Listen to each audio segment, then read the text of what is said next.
Welcome to the EADV podcast, the official podcast of the European Academy of Dermatology and Venereology. I'm Adriana and I am your host. Every month, the JEADV chooses and highlights 4 articles in a section called Editor's Picks. Today we explore the Editor's Picks for January 2024. A treatment with antineoplastic potential in squamous cell carcinoma, describing penile cancer carcinogenesis and the role of HPV, sensitive skin may be neuropathic in nature, and the urgency of optimal imaging in toxic epidermal necrolysis.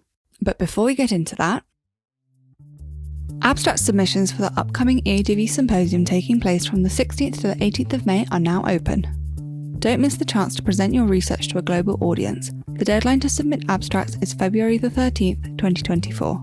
See the complete submission process and learn more at eadv.org. And now, the editor's picks. Article 1. A treatment with antineoplastic potential in squamous cell carcinoma. Aggressive squamous cell carcinoma of the skin is the most common cause of premature mortality in patients with recessive dystrophic epidermolysis bullosa. To date, there are no therapies available with persistent efficacy. In a study by Welpen and colleagues, computational analyses of gene expression data and real-time metabolic profiling suggested that modulation of cell energetics may attenuate tumour growth.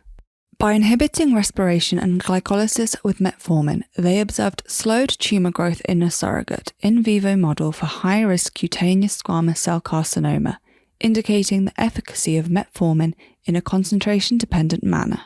See Figure 1. Therefore, the authors speculate that metformin may be helpful as adjuvant therapy in EB-associated cutaneous squamous cell carcinoma. Article 2. Describing penile cancer carcinogenesis and the role of HPV. Penile cancer has unfortunately been described as having a 5-year survival rate of 66%, along with low medical awareness and lack of diagnostic tools. Additionally, the implication of human papillomavirus infection in penile cancer is unclear. A study by Guimarães et al. Supports proposed and possibly coexisting pathways of penile cancer carcinogenesis, one related to HPV and another to chronic inflammation. In this retrospective study among 25 patients diagnosed with penile squamous cell carcinoma or penile intraepithelial neoplasia, PEIN, the authors found a prevalence of HPV DNA in almost half of penile squamous cell carcinoma and in most pre-malignant lesions, 45.5% and 92.9% respectively. Patients with HPV-positive penile lesions were younger and most likely had penile intraepithelial neoplasia, a precursor lesion for penile cancer.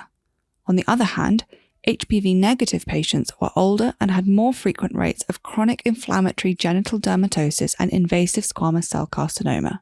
Highlights of the discussion include that the identified genotypes in almost all positive HPV penile neoplasia are covered by the non-avalent vaccine. Moreover, the impact of neutral gender HPV vaccination on penile cancer is pending but promising. Article 3. Sensitive skin may be neuropathic in nature. Kim et al. Conducted a case control study among a total of 157 patients with sensitive skin in order to describe its clinical characteristics. Inclusion criteria comprised persistent or chronic facial erythema or hyperesthesia for over 6 weeks.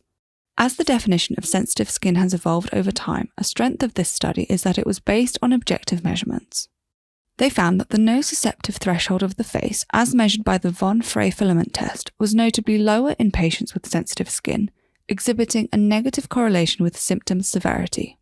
Furthermore, individuals with sensitive skin displayed a significantly higher incidence of triggering factors and psychiatric disorders prior to symptom onset. Additionally, they exhibited a significantly heightened sensitization ratio in patch tests. Based on these results, the authors hypothesize that recurrent skin inflammation may lead to damage of cutaneous nerve endings and potentially peripheral neuropathy. Article 4. Urgency of optimal imaging in toxic epidermal necrolysis.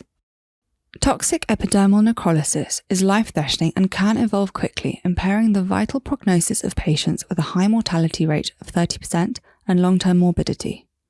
Therefore, a rapid clinical and histological diagnosis is essential to choose an adapted treatment.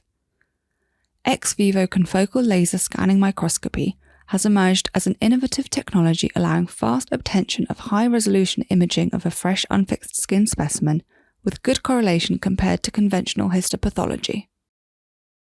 Tonelotto et al. Compared histological images of toxic epidermal necrolysis obtained with ex vivo confocal laser scanning microscopy or classical hematoxylin and eosin staining. It displayed high sensitivity and specificity for the detection of toxic epidermal necrolysis-related morphological changes, especially epidermal cleavage in the basal layer, staphylococcal scalded skin syndrome, or other drug-related reactions.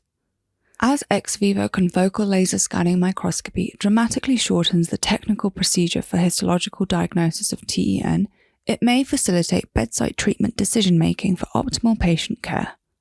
The authors speculate that it may be useful in telemedicine consultations, while they prudently mention conditions where its use would be of limited value. To recap, our first article was Metformin shows antineoplastic properties by inhibition of oxidative phosphorylation and glycolysis in epidermolysis bullosa associated aggressive cutaneous squamous cell carcinoma by Welpener and co-authors. Our second article was Association between HPV infection and penile cancer and penile intraepithelial neoplasia, a retrospective observational study by Guimarães and co-authors.